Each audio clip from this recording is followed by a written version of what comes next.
Bonjour à tous, j'espère que vous allez bien. Donc je reviens vers vous par rapport au clair ressenti cette fois. Donc je continue à vous expliquer des choses pour que vous compreniez mieux de l'intérieur qu'est-ce que ça peut être d'être quelqu'un comme moi. Donc comment fonctionne le clair ressenti? Le clair ressenti, c'est le fait de ressentir, alors physiquement, ça peut être des sensations ou du ressenti physique. Pour ma part, c'est très souvent physique les choses, afin que je puisse les percevoir très rapidement.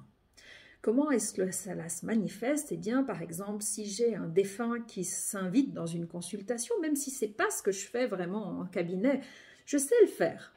Mais ce n'est pas quelque chose que je cherche à faire finalement, ça ne s'est pas imposé au niveau des contacts avec moi. Il y a déjà tellement de choses qu'on me fait faire que, voilà, si vraiment une personne se présente ou si on arrive avec une photo d'une personne décédée, s'il y a un deuil qui est difficile à faire, bien sûr que je vais rentrer dans cette énergie. Mais voilà, ce n'est pas quelque chose que spontanément je vais faire. Donc imaginez quand il y a un défunt, ce qui est assez sympa, c'est que j'ai pensé à prendre la doudoune parce que j'aime pas le froid, sachez, je déteste ça. Mais pourtant, les décédés n'ont pas vraiment une température en adéquation avec la mienne. Parce que là, on passe du 37 à un moins quelque chose. C'est-à-dire que mon corps physique, ça m'est déjà arrivé de toucher mon corps physique pour me dire, c'est bon, je suis en plein délire, je suis en train de faire une poussée de fièvre, donc mon corps a tout à fait une température normale. Alors que je suis frigorifiée, une personne décédée se tient toujours derrière mon épaule droite. C'est comme ça que j'identifie la chose, mais j'y sens poser finalement avec la même délicatesse, parce que c'est tout doux, hein, avec la même délicatesse que serait posée en fait cette écharpe sur mon épaule. Donc j'y sens comme un léger toucher tout doux, mais vraiment comme si j'avais quelque chose mis contre mon corps. Vous savez, quand on sent la chaleur de quelqu'un derrière nous, à part que là c'est glacial, et finalement cette personne ne nous touche pas, mais vu que les deux corps émanent des deux corps en fait une température, vu que notre corps est à 36 et quelques 37 degrés, eh bien ces deux températures, on sent qu'il y a quelque chose, ou des fois on se retourne, vous savez, on a l'impression qu'il y a quelqu'un qui nous regarde, c'est la même chose. Donc voilà, je ressens ça derrière mon épaule droite. Il y en a une seule qui triche, c'est ma grand-mère. Comme elle m'a élevée et que nous étions très proches toutes les deux, eh bien elle pousse tous les autres et quand elle a quelque chose à venir faire vers moi, à me faire comprendre ou à me transmettre, eh bien elle vient sur mes genoux à droite. Voilà, c'est comme ça. Donc chaque fois que je sens ce froid glacial devant et sur ma cuisse droite, c'est ma grand-mère. Comme ça, il n'y a pas de doute. Elle a dit, je vais te montrer un truc que je serai la seule à faire, donc tous les autres, hop, derrière. Donc voilà, c'est assez rigolo. Après, ce clair ressenti, comment il s'exprime? Eh bien, ce qui va se passer, c'est que quand je vais faire un soin, par exemple, je vais mettre la personne sur la table et puis je vais prendre le contact avec son énergie. Et à ce moment-là, je vais... Qu'est-ce que je peux vous donner comme image? Vous savez, les guirlandes sur les sapins de Noël électriques, eh bien, c'est comme si tout à coup, pouf, pouf, pouf, pouf, les petites lumières, en fait, elles s'allumaient. C'est-à-dire que si la personne a des angoisses, je vais sentir une oppression sur mon corps, enfin sur ma cage thoracique. Si la personne, elle a du mal à verbaliser les choses, je vais sentir comme si on me serrait la gorge. S'il y a un problème au niveau du ventre, je vais sentir comme si on me compressait le ventre. Et en fait, il y a quand même une chose qui n'est pas si mal, c'est qu'au moment où je l'explique à la personne, cette pression se relâche. Comme si on me disait, vas-y, dis ça, et puis une fois que c'est dit, on arrête. Quand je n'ai pas compris, ça recommence. Quand le blocage est vraiment fort, je vais vraiment le sentir comme une vraie gêne. Donc, tout d'un coup, comme si j'avais un mal de gorge alors que je ne suis pas malade, tout d'un coup, une crampe au ventre alors que j'ai rien du tout. Et ces fractions de secondes, ça peut durer de quelques secondes à plusieurs minutes selon l'intensité, ça va me permettre surtout une chose, c'est de dire les choses extrêmement rapidement aux gens. Parce que si on devait me faire comprendre qu'il y a un problème au niveau thoracique, au niveau de la gorge, au niveau du ventre, ce serait beaucoup plus long de me montrer les choses comme ça, alors que de me les faire ressentir instantanément, ça me permet de savoir les choses. Pareil, quand quelqu'un va être en face de moi, ce clair ressenti va me permettre de prendre ses émotions. C'est pour ça que quand je prends la photo de quelqu'un, c'est vraiment rien, je sais pas, c'est un centième de seconde pour que j'ai ces émotions qui m'arrivent dessus. Mais c'est comme... je sais pas si vous avez vu le film Stargate. Moi, j'aime bien les références, mais c'est des choses pour que vous puissiez comprendre. Quand il passe dans le temps, on voit cette sorte de tunnel extrêmement rapide où il passe d'un état à l'autre. C'est la même chose. Ça a cette rapidité-là. Et instantanément, fouf, je deviens cette autre personne. Et instantanément, j'ai ces pensées qui arrivent en moi. Mais c'est très drôle parce que c'est comme si mes pensées, ce qui fait qu'il y a Claudiane se repousse, enfin, se fait plus petite en moi et tout d'un coup, ces choses qui ne m'appartiennent pas prennent le relais. Et je les observe, c'est pareil, tout comme je vous ai montré dans les autres vidéos avec les couleurs. Je vais observer ces émotions, mais je vais sentir tout le panel des émotions. C'est comme un éventail. Je peux sentir les plus belles comme les pires.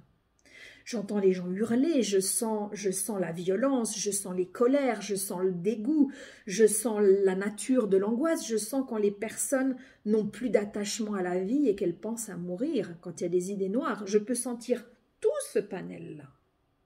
Et mon rôle est de traduire correctement.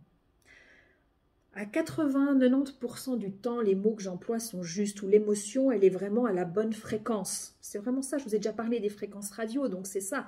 C'est vraiment la bonne fréquence. Mais parfois, c'est pas facile d'être aussi juste. C'est pourquoi je ne serais jamais fâchée que quelqu'un me dise qu'il ne comprend pas, parce que la transmission est juste, mais c'est tellement subtil, cette traduction, que parfois on peut dire un mot parce que c'est ce qu'on a ressenti, mais il peut y avoir une toute petite variante. Ou alors on n'a donné qu'une partie de l'info, ça m'arrive régulièrement parce que j'ai cru que c'était clair. Et finalement, quand la personne me dit non, ça je vois pas trop, je dis et si je vous dis que ça. Ah oui, là ça me parle. Mais en fait pour moi c'était déjà ça, mais je l'ai traduit ou j'ai donné qu'une partie de l'information. Donc ce clair ressenti peuvent être des impressions physiques. Je vais sentir des fois des choses sur mes bras. Je me rappelle d'une fois d'une séance où j'avais la maman décédée d'une de mes clientes. Et puis tout d'un coup, je sens mes poignets, je sens plein de bracelets aux poignets. Aucun sens là, parce que mes poignets étaient nus. Hein. Et puis je touche mes poignets parce que vraiment ils sont à ce moment-là sur moi. C'est vraiment cette réalité. C'est pour ça que je vous dis que pour moi les choses sont aussi concrètes énergétiquement que cette table aux yeux des autres. Et je dis, écoutez, je comprends pas, c'est comme si j'avais plein, j'ai dit, j'ai l'énergie de votre maman et c'est comme si j'avais plein de bracelets au poignet. Et elle me dit, mais maman avait toujours plein de bracelets au poignet. C'était une preuve pour cette personne que je n'inventais pas ces choses-là. Mais pour moi, ça n'avait aucun sens. Je peux sentir des choses physiques, je peux en même temps avoir ces émotions qui viennent. On me dit souvent que je fais peur. Je vais vous dire pourquoi. Non, là, je ne vous fais pas peur. Enfin, j'espère pas. Parce que quand je suis complètement dans une énergie et quand je suis en totale immersion, je vais prendre les troubles de la personne. Notamment quand il y a des problèmes au niveau de la personnalité, au niveau des troubles positionnels, au niveau des colères, au niveau des maladies psychiques. Je vais tellement me mettre dans cette personne que je vais prendre le même regard. Je vais faire le même geste. Je vais avoir les mêmes choses. Et c'est vrai que les gens me disent que c'est extrêmement impressionnant parce que tout à coup, c'est plus moi qui vois. Mais tout d'un coup, ils voient l'autre personne en face d'eux. Et on m'a déjà dit que ma voix se modifiait avec les intonations de l'autre personne. Et très franchement, moi je vous dirais que j'en ai aucune conscience. Parce que pour ma part, ma voix n'a pas changé. Je suis toujours la même et je fais les mêmes choses. C'est dire combien mon état de conscience est modifié et combien Claudiane a pris un peu de distance au profit de mes ondes alpha qui prennent le relais et qui donnent la traduction de toutes ces choses. Ce clair ressenti est très subtil et c'est vrai que pour ma part, c'est ainsi que cela s'exprime le plus. Je dois traduire ces sensations, ces émotions en mots. Et je répète encore, hein, je ne suis qu'une traductrice, c'est pour ça que je suis très fâchée des gens qui se prennent au sérieux un peu trop et qui font tout un foin et qui mettent beaucoup de mystère, de secret, de mystique dans toutes ces choses-là. Parce que la preuve, on peut être quelqu'un avec la tête sur les épaules, être très posé et pourtant être comme ça. Donc si vous allez un jour voir quelqu'un, et puis que cette personne, avant d'avoir une info, attendez, doit se concentrer, elle se fout de votre gueule, ou alors elle se raconte un film elle-même et elle est sûre qu'elle est exceptionnelle. Parce qu'on n'a pas besoin de réfléchir, parce que qui c'est qui réfléchit? C'est vous en tant qu'individu, notre mental. Quand on travaille en intuitif, en médiumnité, votre mental, il est parti en vacances. Il est posé sur l'étagère à l'entrée en arrivant au travail. Vous n'êtes plus qu'un réceptacle à information. Donc, si une personne commence à faire un chichi ou un « attendez, il faut que je sente », posez-vous quand même la question, parce qu'il y a quand même quelque chose qui ne joue pas. Hein.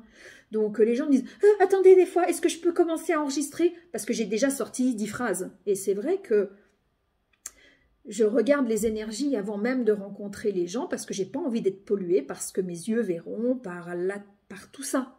Une fois, il m'est arrivé quelque chose qui était très drôle. J'avais ressenti l'énergie d'une personne et puis donc j'avais été dans elle, hein, donc j'avais écrit mon petit carton en la décrivant, comment elle était dans le travail, comment... Voilà, tout. Et puis je l'avais mis de côté, je sais pas, j'étais pas très confort et je vois, en fait j'avais vu une femme d'affaires, quelqu'un qui dirigeait, qui lâchait rien, qui donnait des ordres, qui avait des personnes à gérer, etc. Et puis je vois arriver une dame super baba cool, hyper zen, presque en rythme aérodynamique, habillée en sarouel, tout ce qu'il y a de plus cool, hein, vraiment. Et du coup, moi, je prends ma feuille, et puis genre, au lieu de la lire, ça fait genre, je la mets dessous, je ne l'ai pas vue. Et je lui demande pourquoi elle est venue là. Puis je lui dis, écoutez, je suis quand même très perturbée par rapport à ce que j'ai vu avant.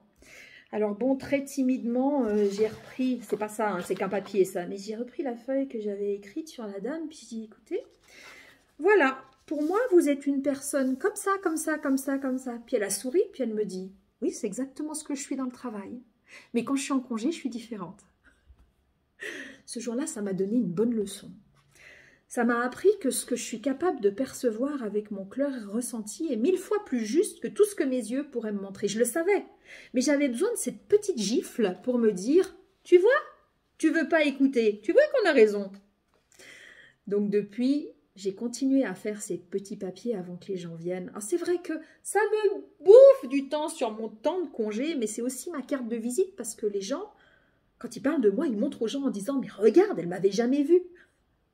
Donc je me suis piégée toute seule. Alors je ne sais pas si c'est moi que je rassure, si c'est pour faire que les gens m'écoutent, parce qu'il y a tellement de charlatans dans ce métier que du coup je suis presque obligée de prouver que je suis honnête. Ça craint, mais c'est un peu ça finalement.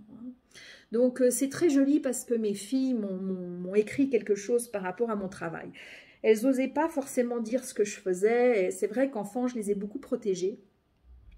En fait, en étant un peu le fantôme dans le quartier... je suis la seule maman qui faisait pas de copinage entre elles. J'arrivais, je repartais. Personne ne savait qui j'étais, même pas comment je m'appelais. Et j'étais peut-être la seule du quartier où on disait « bonjour madame ». Toutes les autres s'appelaient par leur prénom et se tutoyaient. J'ai aussi été sauvage comme ça pour protéger mes enfants, pour qu'elles ne soient pas stigmatisées, parce qu'après on sait vite ce que vous faites. Puis j'avais pas envie qu'on les embête. Là, elles vont faire 16 et 18 ans dans quelques mois et malgré tout, elles ne sont pas à l'aise. Et un jour, je leur ai posé la question, il n'y a pas si longtemps, en leur disant « mais est-ce que vous avez honte de ce que je fais? Est-ce que vous avez honte de mon travail ?» Et puis c'est très joli parce que mon anniversaire remonte à très peu de jours et elles m'ont écrit une très belle carte, vraiment magnifique. Mon cœur de maman, il a fait des cœurs gros comme ça quand il l'a lu. Et je vais lire ce qu'elles m'ont écrit juste pour cette partie-là que je vous dis, parce que le reste c'est trop joli et trop privé. Je m'excuse, je vais juste chercher les petites lettres. Alors, mes filles m'ont écrit quelque chose de vraiment très joli là-dessus en disant... Et elles ne se sont pas concertées, mais mes petites médiums aussi en herbe, elles arrivent très bien à capter les choses. La plus jeune a dit « Et non, je n'ai pas honte de toi et de ton travail, c'est juste que les mentalités sont encore un peu fermées. Mais je suis sûre que quand ils vont voir la magnifique médium et guérisseuse que tu es, ils vont vite changer d'avis. » Ça, c'est la plus jeune. Et la plus grande m'a écrit, excusez-moi, il faut que je retrouve l'endroit, parce qu'elle écrit serré, ma chérie. Ce n'est pas parce que j'ai honte de toi que je ne dis pas forcément ce que tu fais, mais parce que la société et les gens sont trop bêtes pour voir le genre de personne merveilleuse que tu es, et ce que tu peux faire et apprécier qui tu es. Donc je pense que mes filles ont raison, la société a un peu une vision un peu déformée, et malheureusement tout ce qu'on entend dans les médias, tout ce qui est dénoncé, les escroqueries, font qu'on va tout amalgamer ensemble. Et je peux pas faire changer les gens d'avis. J'adorerais, mais je peux pas. Donc la seule chose que je peux faire, c'est rendre celle que je suis accessible pour vous expliquer comment ça fonctionne. Je peux être nature comme un yaourt. D'ailleurs, je suis pas maquillée, rien, je suis simple et tout. C'est la seule chose que je peux faire. Je n'ai pas la prétention de pouvoir faire changer d'avis. Mais peut-être que si des consciences peuvent gentiment, tout doucement s'ouvrir, alors peut-être que ma mission sera accomplie. Et je ne lâcherai jamais ça, parce que je pense que c'est un métier absolument splendide qui mérite d'être défendu. Les vrais médiums, on doit vraiment se réunir pour que ça suffise de dire que tout le monde est comme ça, c'est pas vrai. Et franchement, il n'y a aucune supériorité dans mes propos quand je vous dis ça, parce que je vous jure que si il y avait même sur 100 personnes qui me disent « Waouh, vous avez de la chance d'être comme ça », je peux vous certifier que sur ces 100 personnes, il y en a 95 qui donneraient leur démission au bout de 2 jours. Parce que c'est quelque chose de très particulier à porter et rester toujours sur la même ligne de conduite n'est pas facile et c'est vraiment un combat permanent. Mais j'ai jamais voulu changer quoi que ce soit et tant pis si des gens me ferment la porte et tant pis si je dérange certains, ça m'est complètement égal parce que pour moi il y a de la place pour tout le monde parce qu'il faut savoir qu'il y a toujours une offre et une demande. Et ma clientèle à 95% me correspond et puis les autres, ma foi, eh bien je les conduirai vers la sortie en disant je ne peux rien faire pour vous. Donc, mais je ne garderai pas quelqu'un en otage et ne donnerai pas des rendez-vous juste pour donner des rendez-vous. Je préfère perdre de l'argent plutôt que d'être malhonnête ou ces choses-là. Donc voilà, c'est mon éthique, je suis comme ça et je ne vais pas changer pour faire plaisir à qui que ce soit. Donc voilà, bienvenue dans ma réalité et puis je reviendrai vers vous une autre fois pour vous expliquer tout ça. Très belle fin de journée, au revoir.